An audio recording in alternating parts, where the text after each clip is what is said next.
as a master or bachelor graduate, would you recommend them to have a few years of industry experience before they go to a PhD program? Yes, so this is actually, again, very, very good question, because we are used to this standard procedure that you have bachelor, master, and then master's degree, and then you go to PhD studies, right? But in AI, actually, I noticed that it would be, in fact, beneficial to go to industry for a year, for 2 years. It is a little bit tricky, because if you mention that to your employer or potential employer and you say, yes, I want to pursue PhD, well, you will not get the position. But it's good to, first of all, check the other world to see what is the atmosphere in industry. And second, I think you will learn some skills that you will never acquire in academia. So all kind of this, soft skills, or managing your project, managing your code, work organization, all this stuff. In academia, you have a professor that is overworked. There is no some Jira or whatever agile style of following your code. So I think it's actually good to get some experience from industry and then join PhD. I think you can be way more efficient in this way. Before your PhD, did you take some years in the industry? No, and I actually think that it was maybe a mistake. It would have been better to actually go and try out. I was involved in some project first year of my PhD. So there were big EU funded grants that we had industrial partners and we had to work with them. So I learned something. It's not the same as working in an industry, but still so that, oh, wow, actually these guys, they work in a different way.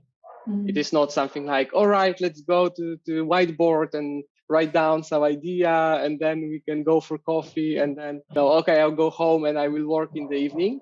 More principled, better organized. And I think it's actually good to learn it. AI people, I think that we should definitely look into good programming skills. In most of big companies, you will get some questions about programming, famous interviews of Google, right, that are super software engineering driven interviews. But in general, overall, in any company, you will have some questions. So refresh your programming skills. This is also what I tell all my students, publish your repositories, because this is a clear proof of your skills. In Qualcomm, I was also interviewing a lot of people. And believe me, people look into repos. So it's not something that you just publish them for usability, but also to show that you are capable of maintaining your code, organizing your code in a nice manner. It's not like some Jupyter notebook, everything is in one file. Second is everyone must prepare for interviews. It's so different than in academia, right? In academia, very often we do these interviews and you're asked to read a paper maybe, or it's just a discussion and talking about your master project. But then in industry, it's really like to the point. So people are looking at you, looking at assess potential. So be prepared for that. So like be energetic, be enthusiastic, show that you are good at what you are doing, and be very specific about your projects and highlight your role, your responsibilities. It doesn't need to be your master project. It could be any project. I had a machine learning course and we worked in a small group of 3. We divided our roles in such a way, just showcase something and be proud of what you've done. So this is important, I think, for industry. Okay, cool. Then the same question for academia. What should we watch out for?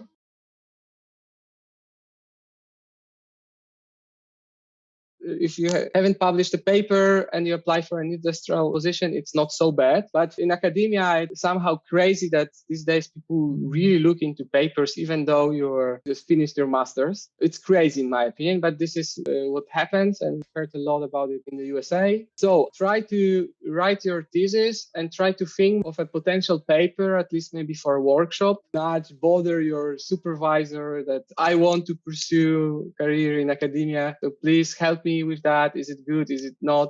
People are busy, but if you work in academia, you are crazy already enough to help everyone after your working hours. So I think it will be fine. It's maybe good to think about it before starting the project so that you have maybe a paper out of it. Another advice would be take some extra math courses.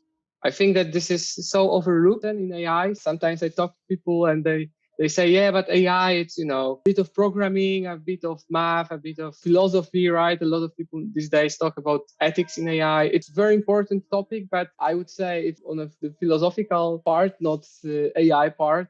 AI, it's really, a lot of engineering, a lot of math. So if you can, I would suggest to take more math courses during your master's, for instance, because this is something that I have this impression during PhD studies when you assessed by having such amount of papers at the end, there is less time to actually work with the basics like math, because this is something universal, right? So you will never waste time in some sense.